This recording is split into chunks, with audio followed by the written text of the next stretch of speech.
শোণিতপুৰৰ জামুগুৰিহাটত শ্ৰীমন্ত শংকৰদেৱ সংঘৰ ৯৫ সংখ্যক অধিৱেশনৰ প্ৰস্তুতি আজি নাহৰবাৰী ধলাইবিল পথাৰত মূল মণ্ডপৰ লাইখটা স্থাপন কাৰ্যসূচী হৰিনামৰ ধ্বনিৰে মুখৰ হৈছে জ্যোতি বিষ্ণু সমন্বয় ক্ষেত্ৰ জামুগুৰিহাটৰ নাহৰবাৰী ধলাইবিল পথাৰতে হ'ব শ্ৰীমন্ত শংকৰদেৱ সংঘৰ বাৰ্ষিক অধিৱেশন অহা ৬, ৭ আৰু ৮ ফেব্ৰুৱাৰীত অনুষ্ঠিত হ'ব শংকৰদেৱ সংঘৰ অধিৱেশন লাইখটা স্থাপন কাৰ্যসূচীত উপস্থিত সংঘৰ পদাধিকাৰ ভৱেন্দ্ৰনাথ ডেকা সহ কেইবা সহস্ৰ ভকত বৈষ্ণৱ আমি আপোনালোকক তাৰে কাৰ্যসূচী এই মুহূৰ্তত দেখুৱাইছোঁ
এই জ্যোতি বিষ্ণু ক্ষেত্ৰত যি পৰিৱেশ হৈছে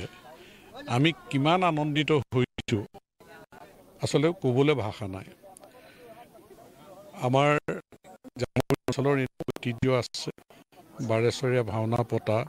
বা বিভিন্ন অনুষ্ঠান প্ৰতিষ্ঠান পতাৰ এইবাৰ সৌভাগ্য হৈছে যে আমাৰ শ্ৰীমন্ত শংকৰদেৱ সংঘৰ ৰাজ্যিক অধিৱেশন ফেব্ৰুৱাৰী